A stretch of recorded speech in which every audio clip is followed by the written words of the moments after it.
Alright, welcome back on Talk About It TV. Today we have a very special guest, Puncho So Funny. Introduce yourself. What's up, y'all, man? I go by Puncho So Funny. I'm from Broward County, Florida. Yeah, I'm here to talk about my story. My fans want to get to know me more on a personal level, so here I am. I'm here to tell y'all my story. Yeah. So I know you as Puncho Bellagio from music. How did you transition from music to a comedian? It kind of just happened. Like it just kind of just happened. I got out of jail, and I either way I go, I wanted to be an entertainer, music, acting, whatever. So when I got out of jail, I just made a couple videos, and the video I made called "Fuck Nigga of the Year" award. It went viral. It went stupid. So when I did that, I got the feeling I got from that. I just wanted to always have that feeling. So I started just doing comedy and stuff since then, and then I fell in love with it, and here I am. Alright, well, you're from Broward County, Florida, right? Yeah, Broward County, Florida. Yeah. How did you move to Atlanta? I moved to Atlanta. Actually, I was locked up here in Georgia. I always used to come to Georgia, but I never lived here. So when I got out, I was on like I always told myself, I said I'm gonna move to Atlanta because at home in Broward, they don't really support you. You know, like they support you once you make it. Don't nobody support you. So I just knew I needed something, a new start. I needed something different. So once I started getting my fan base, I didn't really know the direction I wanted to go to. I just knew I just wanted to work hard and just be successful at what I was doing. Mm-hmm. So I just said, okay, I'm just gonna up and leave, and I'm gonna jump and leave off faith. So I sacrificed everything. My kids, you know, like my kids' moms, like my family, my sister, man, they was crying because we finally got close. We together, we grown, so we all together. And it was like, how could you leave us? I'm like, I'm gonna be back. I'll be back. Like when I come back, I got y'all. All right. Well, the fans would like to get to know you on a personal level because on the Be Simone Show, your personality stood out a lot. So how did that come about? The Be Simone Show.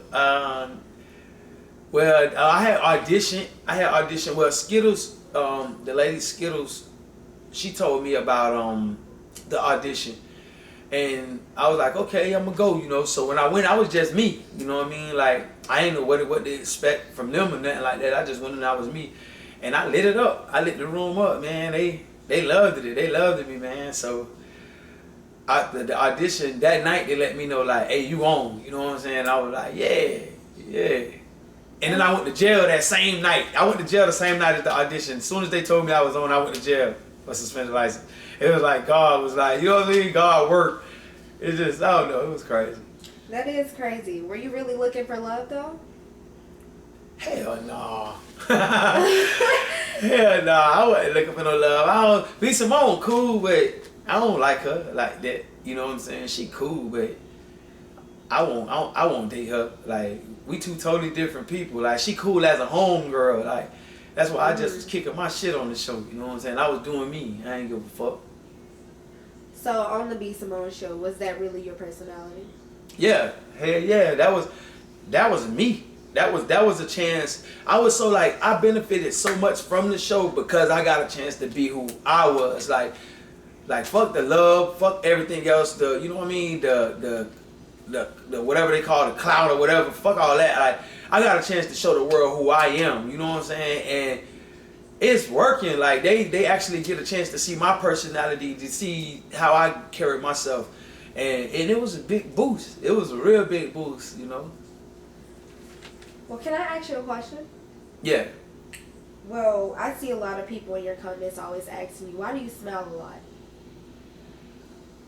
Cause I smile a lot. They do ask me that a lot. I smile a lot because I can't help it. I always smiled a lot. Even when I was going through it at my darkest time, I always smiled. Like even if I was going through it like real bad, like I always find a way to smile. And like now I smile just because like even if I feel down, I smile. I smile because it gives me gas to keep moving. So that's why I just like to smile. Well, that's good. You have a great disposition. But coming up from Broward County, you had such a rough time and a dark time in your life. So, could you tell us about your childhood? Yeah, well, coming up in Broward, it's rough. You know what I'm saying? Like it's real rough. But my childhood, I grew. My mom, I grew up. My grandma raised me. My mom she was in and out of jail like my whole life, but she ended up catching a murder charge when I was like 8 years old or something like that, and she ended up dying in prison. But you know, my mom, she always sent me gifts from prison, like Angel Tree. I don't know if a lot of y'all know about Angel Tree, but that was like a system in the prison system, like for unfortunate kids. I was unfortunate. They used to send us like gifts, like bikes, like you know what I'm saying, and stuff like that, shoes, you know. And that's what it was, you know. Like my mama loved me to death, but you know she couldn't really do nothing because she was in prison, and she ended up dying in prison. You know, she died in prison when I was like 14. So, who raised you, if you don't mind me asking? My grandma raised me, Lily Mae. Yeah, she raised me, but she passed when I was young too.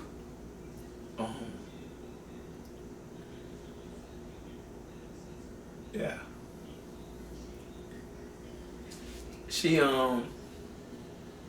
She passed when I was young too. She had like Alzheimer's, whatever you want to call it, but she did her best. How old were you? I was 15 when she passed, but she had Alzheimer's for like a year or two already.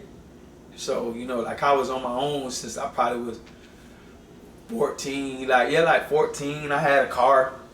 I even had a little trap apartment. I was just forced to be a man. Where was your father? He had life too. I didn't really know my dad. Like he had life. He got out. He did like what? He did like 25 years or something. He died 25 years. He got out, but to me he was institutionalized. But he probably lived like 2 months after that, and then he died. I didn't go to his funeral, and I didn't really know nothing about him. I never knew anybody on my dad's side. I think I met probably my brother one time. I think his name was Keith or something. But I only met him probably once, and I was real small. Other than that, I don't know nobody on my daddy's side. I've been looking for him. I really just started finding people with the same last name as me, because I found them on Facebook probably like 3 years ago. I went to my family reunion like 3 years ago. And I had finally met people besides the small circle I had that had my last name. How did you get separated from your sisters? Cause just broken home, just a broken home. My uncle raised my sister Precious, my uncle Sugarman. Dee Dee, her family on her Bahamian side, they raised her.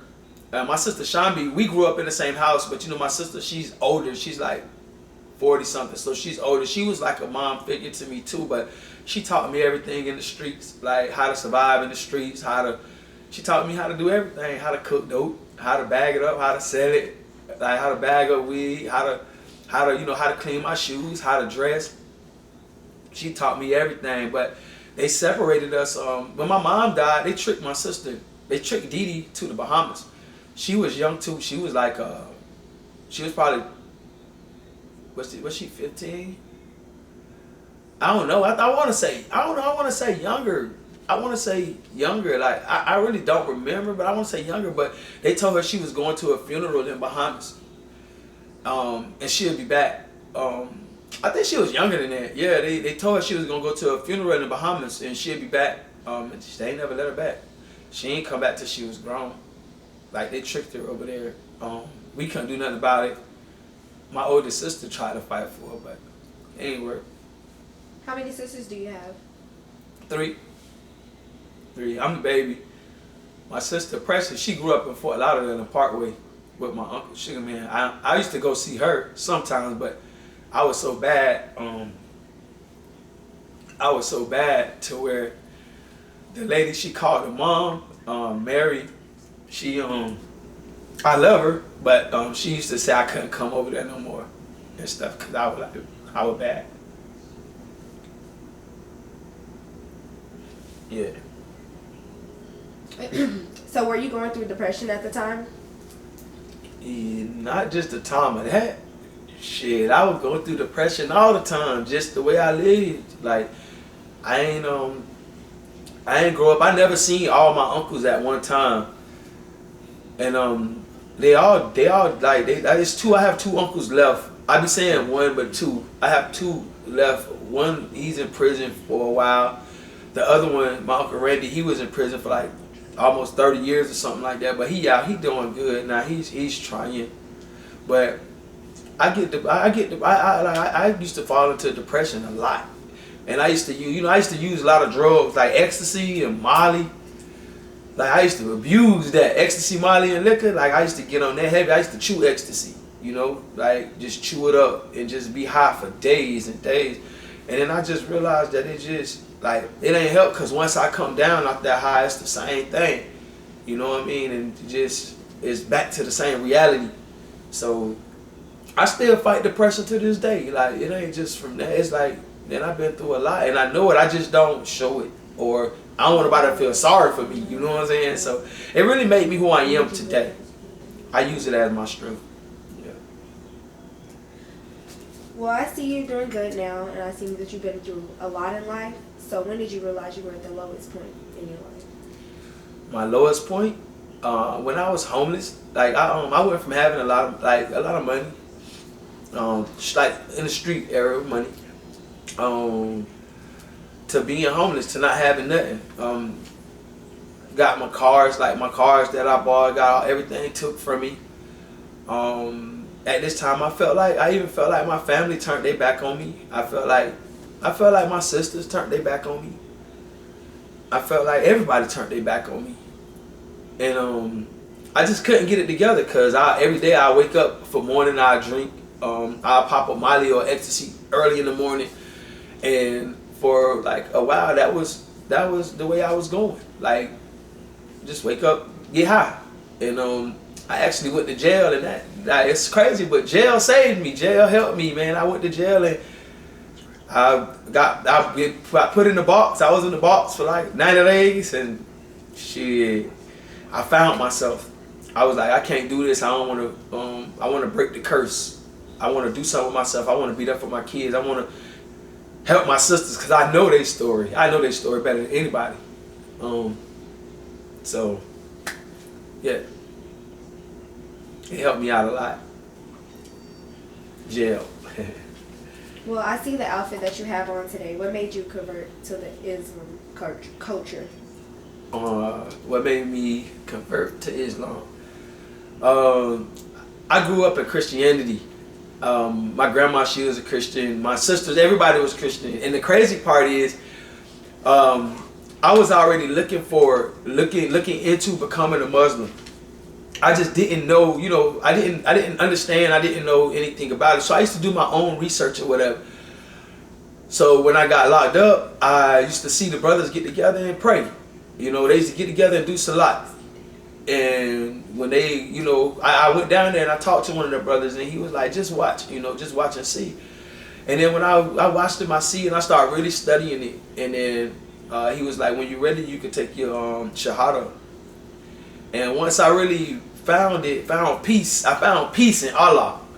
I just couldn't find peace when I was in Christianity. It's nothing wrong with what religion you choose. It's just all about where you find your peace. And I found peace with Allah.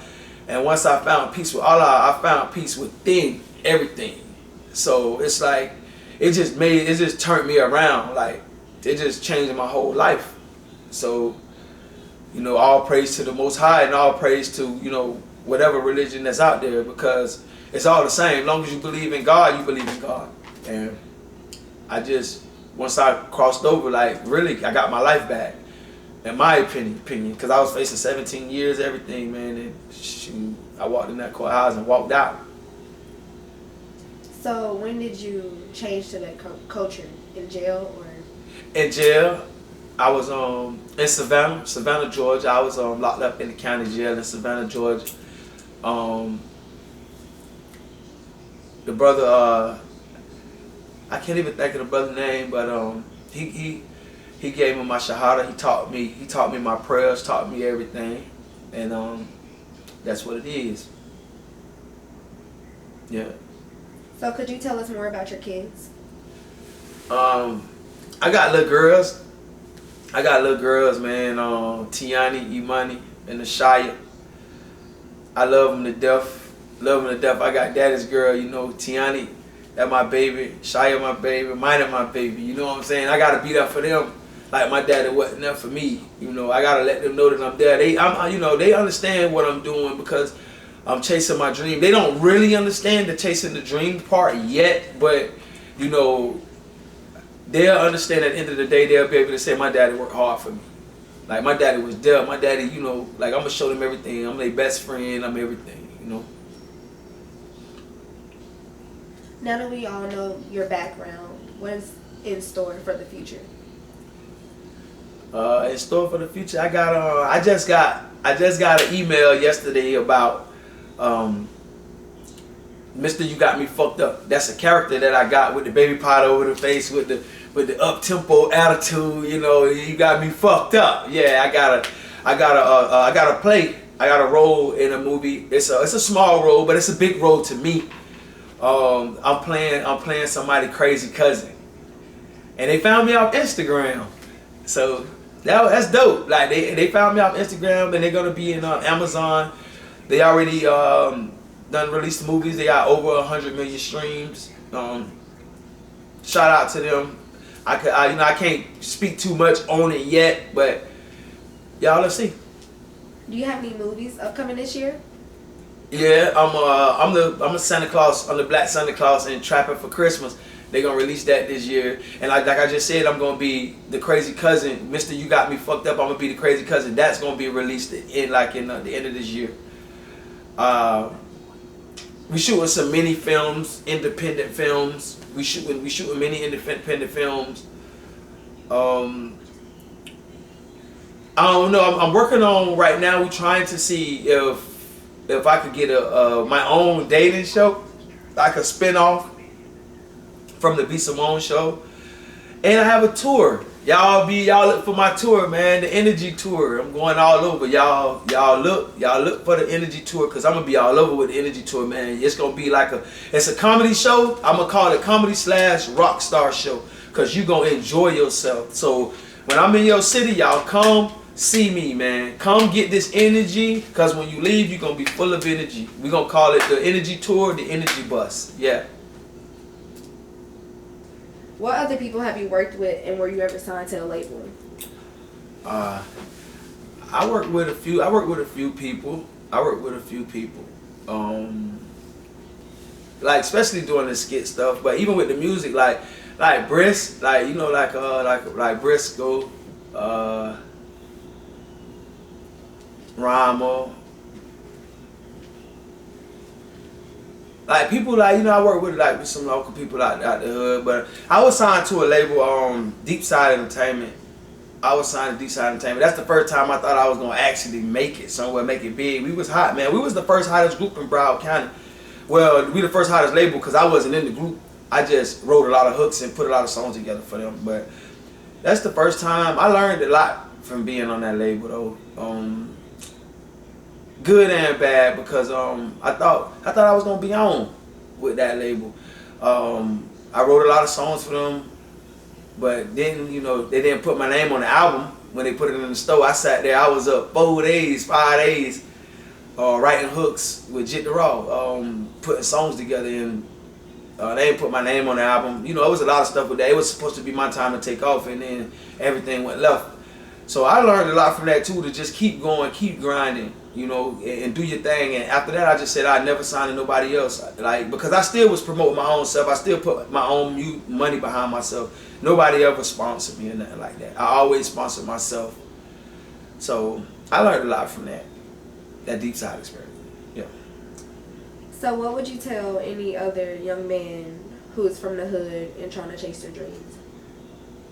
Just don't give up. Like, if you chasing your dream, dog, don't give up. Don't let nobody tell you, don't do this, don't do that, or you can't do this, you can't do that. Fuck that, bro. Get up, do your thing, dog. Don't limit yourself and say, oh, I don't want to do this because you know I don't want my baby mamas or my people. Man, do your shit, bro.